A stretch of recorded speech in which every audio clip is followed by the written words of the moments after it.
डर सबको लगता है। सर्दियों की बात है। सुबह के 4 बज रहे थे। जयपुर की एक बारात अलवर से लौट रही थी। ठंडी हवाओं ने बस और गाड़ियों को घेर रखा था।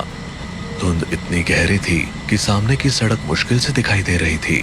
दूल्हे अजय की अर्टिगा कार में उसकी माँ चित्रा, दुल्हन रीमा, बहन सोनल, दोस्त विक्रम और रोहित के साथ ड्राइवर भी था। बहू आराम से बैठी हो ना? जी मम्मी जी। शादी बहुत झमेले वाला काम है। इतनी थकावट हो रही है जिसकी कोई हद ही नहीं। अरे विक्रम, कहाँ खोया हुआ है? लगता है वो अपनी शादी के सपने बुन रहा है।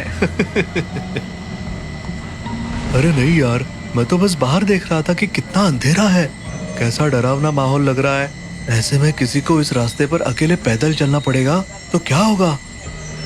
अरे भैया क्यों डरा रहे हो? ऐसी बातें ना करो ना। सच में ये सब मत कहिए, यहाँ का माहौल वैसे ही डरावना है। ऊपर से इतनी ठंड है कि हड्डियाँ कांप रही है और तुम होके डराने की बातें कर रहे हो।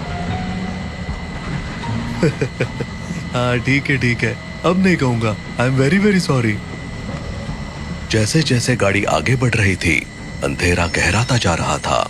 ठंडी सर्दियों की हवा खिड़कियों से अंदर घुस रही थी और हर कोई अपनी अपनी जगह पर दुबक कर बैठा था। इस बीच उन लोगों को पता ही नहीं चला कि ड्राइवर ने एक गलत मोड़ ले लिया है। कुछ ही देर बाद एक सुनसान जगह पर कार अचानक रुक गई। यहाँ गाड़ी क्यों रोक दी? गाड़ी रोकी नहीं है, अपने आप रुक गई है। लेकिन ये जगह कौन सी है? इतना कोहरा है, कुछ समझ नहीं आ रहा। लगता है हम रास्ता भटक गए हैं। अजय ने फोन निकालकर मैप चेक किया। मैप ने दिखाया कि वो भानगढ़ किले के सामने है और तभी उसके मोबाइल के नेटवर्क चले गए।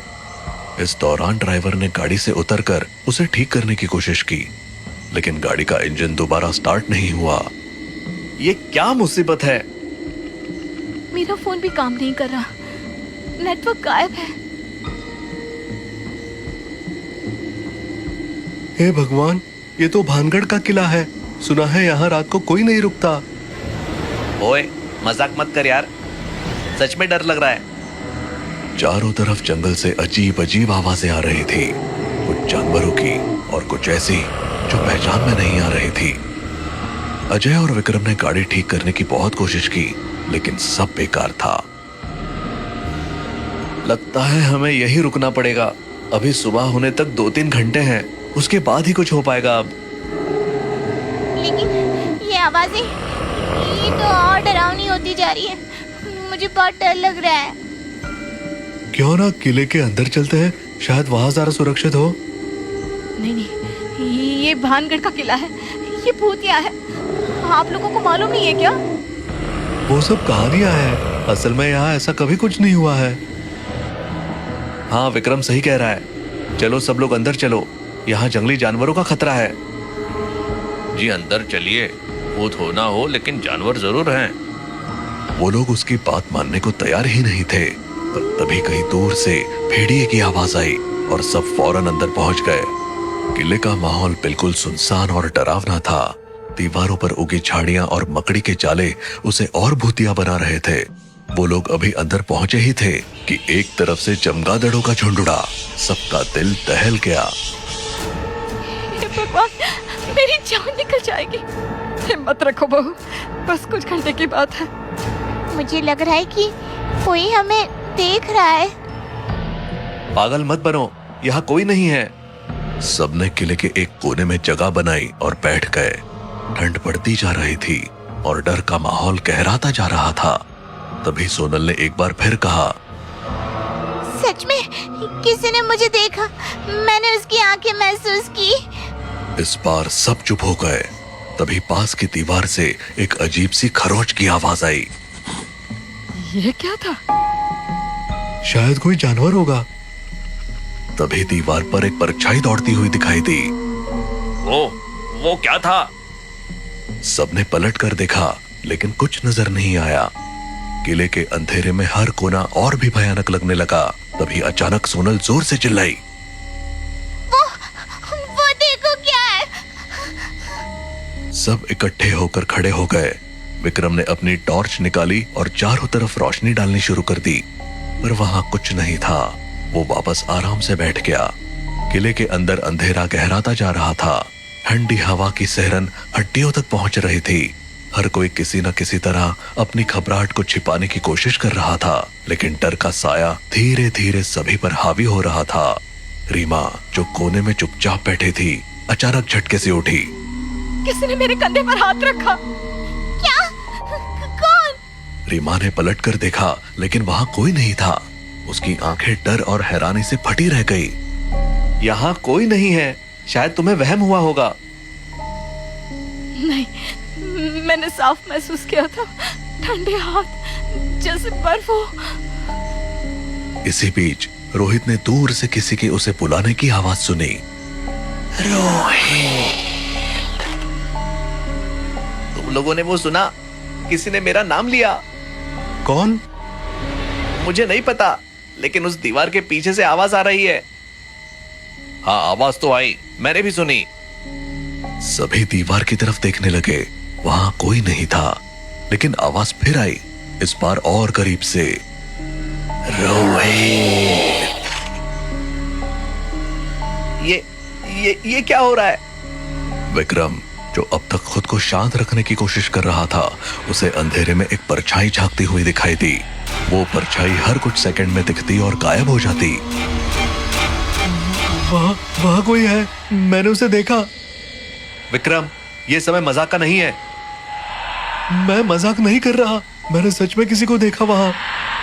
सभी ने डर के मारे एक दूसरे को कसकर पकड़ लिया। अब सबको लगने लगा कि उनसे बहुत बड़ी गलती हो गई है। हमसे गलती हो गई जो यहाँ आ गए, हमें तुरंत यहाँ से निकलना चाहिए। सबने सहमति में सिर हिलाया और बाहर जाने का रास्ता ढूंढने लगे, लेकिन जब वो उस जगह पहुंचे जहां से अंदर आए थे, तो बाहर जाने का रास्ता गायब हो चुका था। किला एक भूल भुलैया में बन चुका था। बाहर कैसे जाए हम? रास्ता कहाँ गया? ये कैसे हो सकता है? तभी उनकी नजर किले की दीवार पर पड़ी। वहां एक पत्थर का शिलालेख टंगा हुआ था। उस पर लिखा था, यहाँ राजकुमारी रत्नावती का वास था, जिसे उसकी शादी वाले दिन छल से मारा गया था। उसकी आत्मा आज भी यहाँ भटकती है। ये क्या है? क्या ये सच है? यहाँ कुछ भी हो सकता है। तभी एक भारी कदमों की आवाज आने लगी, जैसे कोई लोहे की चप्पल पहनकर चल रहा हो। ये आवाज कहाँ से आ रही है? दीवार के पीछे से एक परछाई उभरी। सभी ने देखा कि एक सुंदर स्त्री सामने खड़ी थी। उसके लंबे बाल और सफेद कपड़े हवा में लहरा रहे थे। उसकी आंखों में गुस्सा भरा हुआ था। तुम लोग मेरी जगह क्यों आए? ये किला मेरा है। सबके रोंगटे खड़े हो गए। रीमा डर के मारे चीख पड़ी। ये कौन है? लगता है ये वही राजकुमारी की आत्मा है। हे भगवान, हमें बचा ले। सोनल के इतना कहते ही वो सुंदर राजकुमारी एक भयानक चुड़ैल में बदल गई और अपनी उंगली अजय की ओर उठाकर गुस्से में बोली, तुम मेरे हो, ये लड़की मेरी जगह नहीं ले सकती। उसे छोड़ दो, वरना मैं सबको खत्म कर दूंगी। अजय ने रीमा को कसकर पकड़ लिया। सभी डर के मारे कांप रहे थे। अजय कुछ करो, मुझे बहुत डर लग रहा है। मैं शादी तुझसे करूंगी, वरना यहाँ से कोई जिंदा नहीं जाएगा। राजकुमारी ने एक चीख मारी और अचानक दीवारें हिलने लगी। उसकी भयानक चीख ने पूरे किले को हिला दिया था। अचानक ड्राइवर हवा में उठ गया। बचाओ, मुझे नीचे उतारो। लेकिन राजकुमारी ने उसे जोर से दीवार पर फेंक दिया। उसकी गर्दन टूट चुकी थी और वो वहीं मर गया। खून दीवार पर फैलने लगा। सब पूरी तरह चीख रहे थे और तभी रोहित को महसूस हुआ कि कोई उसे खींच रहा है। कोई मुझे पकड़ रहा है। अजय, बचाओ। लेकिन वो दीवार के पार खींचता चला गया और अचानक गायब हो गया। उसकी चीखें किले में गूंजती रही और फिर एक भयानक सन्नाटा छा गया। अब विक्रम को ऐसा महसूस हुआ जैसे कोई उसके सीने पर भारी पत्थर रख रहा हो। मुझे सांस नहीं आ रही, कोई मुझे बचाओ। वो दर्द से तड़पते हुए नीचे गिर पड़ा। उसकी आंखें लाल हो गई और कुछ ही पलों में उसकी सांसें थम गई। भगवान के लिए हमें छोड़ दो।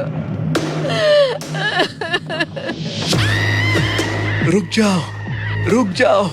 मैं तुमसे शादी करने को तैयार हूँ, लेकिन मेरी फैमिली को छोड़ दो। तुम्हारा ये निर्णय तुम्हें बचा सकता है, लेकिन तेरी ये पुरानी दुल्हन अब मेरी बंधक रहेगी। रीमा को एक अदृश्य शक्ति ने पकड़ लिया। वो चिल्लाई, लेकिन कोई फायदा नहीं हुआ। राजकुमारी ने शादी की रस्में शुरू करवाई।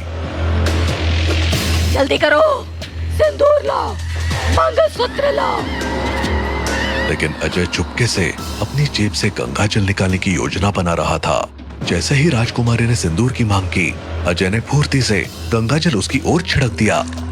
तेरी सारी शक्ति खत्म हो जाएगी। लेकिन गंगाजल से राजकुमारी कमजोर होने के बजाय और भड़क गई। तुमने मुझे धोखा दिया, अब कोई नहीं बचेगा। उसकी चीखों से पूरा किला कांपने लगा। दीवारें गिरने लगी। राजकुमारी ने अपना सारा क्रोध किले पर निकाल दिया। हमें यहाँ से बाहर निकलना होगा। भागो। बाहर जाने का रास्ता कहाँ है? सब बाहर जाने का रास्ता ढूंढ रहे थे, लेकिन पूरा किला अचानक ढह गया और सब दबकर मारे गए। सन्नाटा छा गया। बस राजकुमारी के रोने की आवाज गूंज रही थी। पर अगले ही पल राजकुमारी का रोना बंद हो गया और वो किला फिर से खड़ा हो गया, अपने अगले शिकार के इंतजार में।